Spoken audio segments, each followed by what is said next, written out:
It's very special that we're a school that does mindfulness, and we practice the habits of mind.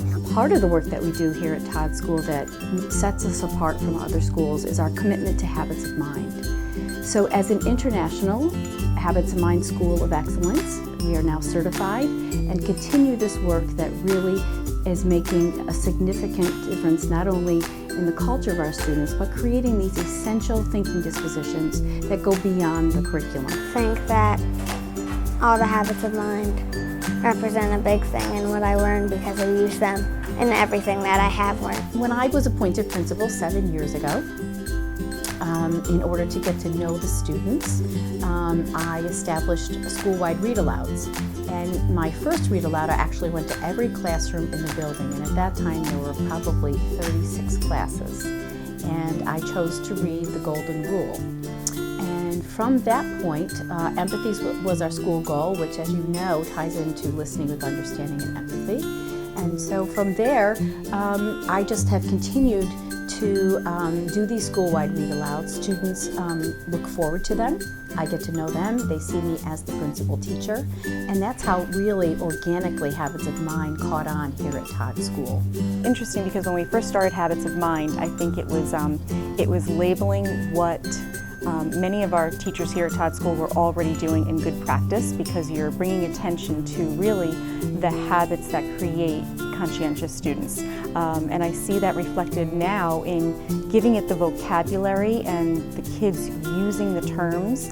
And I think the biggest evidence is when you have a child that can state a habit of mind, such as managing impulsivity, but then be able to really tell you what that habit of mind actually means. We study the habits of mind, and I think that really helps us in our work. We learned about metacognition and thinking flexibly, and it, I think, makes us better students and better people, so we can excel. We all pull together, students, teachers, staff, custodians, everybody's involved in making this a special place to go to school. I shortly realized this program was different.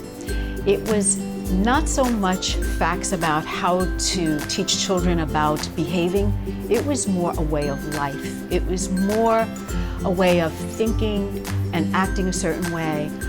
They were basically dispositions that if you followed them every day and you thought and had a certain mindset, that when you came across problems and dilemmas throughout the day, you would be able to successfully achieve them and to solve your problems. To support our work with Habits of Mind, we have a Mindful Garden, which really is a dedicated learning space for students to reflect and practice being mindful in a very calm atmosphere.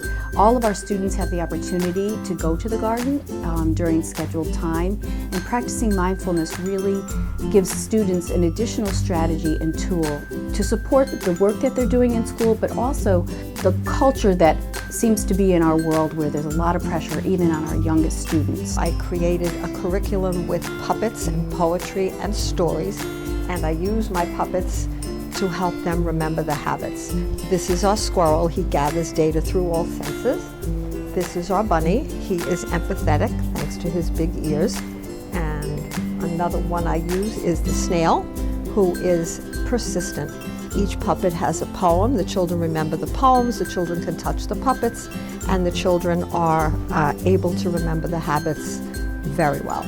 Once you have an inclination and a sensitivity to use Habits of Mind, you begin to value them because you see a difference in not only the performance of your students and your teachers, but you as a leader.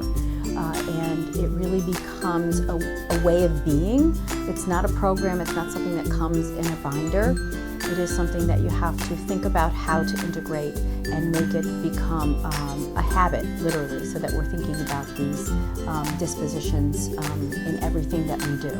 We have done a lot with habits of mind, metacognition, thinking about your thinking when you're thinking, and listening with understanding and empathy. And I really like the habits of mind because they help us move through the school and help us when we need help without always going to a friend or teacher. You can say to yourself, what can I do? How can I solve this tricky math problem? How can I help this person? I see that they don't look so happy. And the friends, really, the friends in teaching, everyone is always helping, and Todd School, I believe, has done very well.